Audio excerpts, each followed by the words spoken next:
दोस्तों, कहानी पूरी सुनिएगा, आपको बहुत पसंद आएगी।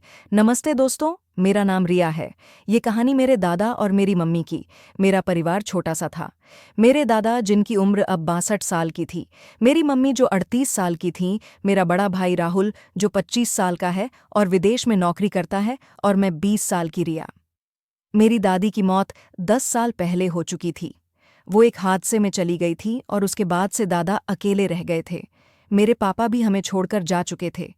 मैं तब सिर्फ 5 साल की थी जब वह एक बीमारी से गुजर गए। मेरे दादा का नाम प्रकाश है। वो लंबे चौड़े थे, उम्र के हिसाब से मजबूत। उनकी भूरी आंखों में एक गहराई थी और उनकी आवाज में एक अजीब सा आकर्षण। लोग कहते थे कि वह जवानी में बहुत हैंडसम रहे होंगे। मम्मी का नाम अनीता है। वो बहुत खूबसूरत थी। गोरा रंग, लंबे काले बाल और एक मुस्कान जो किसी का भी दिल जीत ले। वो उदास रहती थी, शायद पापा की याद या शायद कुछ और।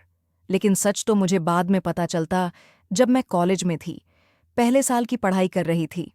राहुल विदेश में था पिछले 2 साल से, लेकिन उसकी गैर मौजूदगी में घर में एक खालीपन और बढ़ गया था। और शायद यही खालीपन दादा और मम्मी को एक दूसरे के करीब ले आया। ये सब पिछले साल की बात है। अप्रैल का महीना था। गर्मी शुरू हो चुकी थी। मैं कॉलेज से थककर घर लौटी थी। उस दिन मेरी एक क्लास जल्दी खत्म हो गई थी और मैंने सोचा कि घर जाकर थोड़ा आराम करूंगी। घर का दरवाज़ा खुला था, जो थोड़ा अजीब था क्योंकि मम्मी हमेशा उसे बंद रखती थीं। मैंने अपने जूते उतारे और चुपचाप अंदर चली गई। घर में सन्नाटा था। मैंने सोचा शायद मम्मी बाजार गई होंगी और दादा अपने कमरे में होंगे।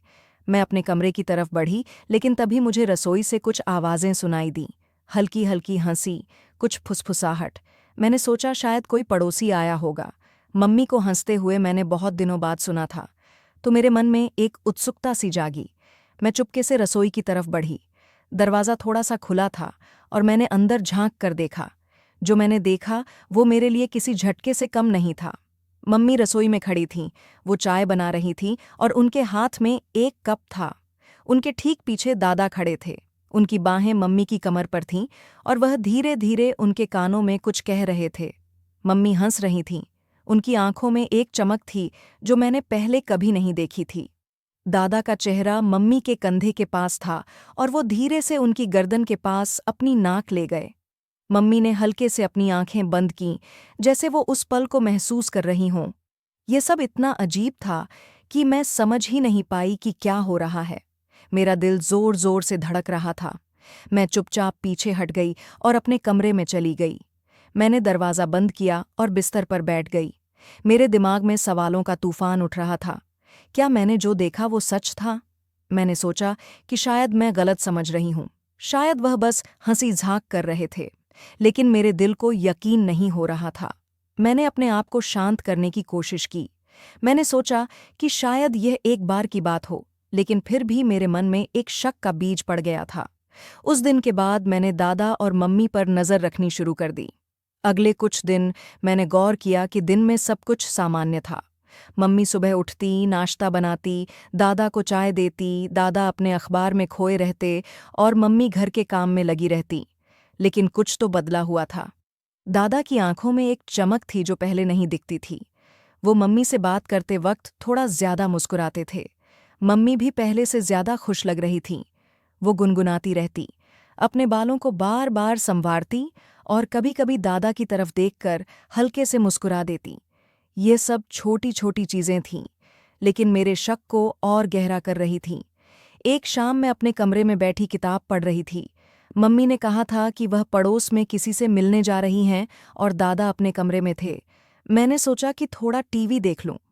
मैं हॉल में गई, लेकिन तभी मुझे मम्मी की चप्पलों की आवाज़ सुनाई दी। मैंने सोचा कि शायद वह जल्दी लौट आई। मैंने टीवी की आवाज़ कम की और चुपके से देखने की कोशिश की। मम्मी हॉल में नहीं थी। मैंने गौर किया कि दादा के कमरे का दरवाज़ा हल्का सा खुला था। मैं चुपचाप वहां तक गई।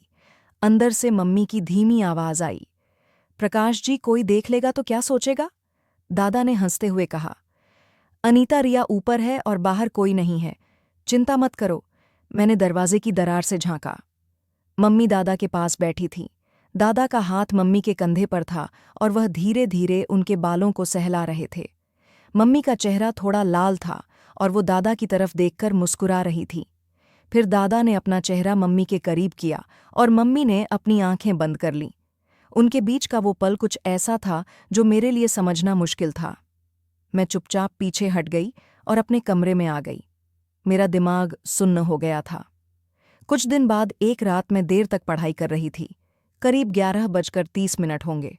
मैंने सोचा कि पानी पीकर सो जाऊं। मैं अपने कमरे से निकली और किचन की तरफ बढ़ी। तभी मैंने देखा कि दादा अपने कमरे से निकलकर मम्मी के कमरे की तरफ जा रहे थे। वो चुपचाप चल रहे थे, जैसे किसी को पता न चले। मम्मी का कमरा पहली मंजिल पर था और दादा का कमरा नीचे। मैंने सोचा कि शायद उन्हें कोई काम हो। ले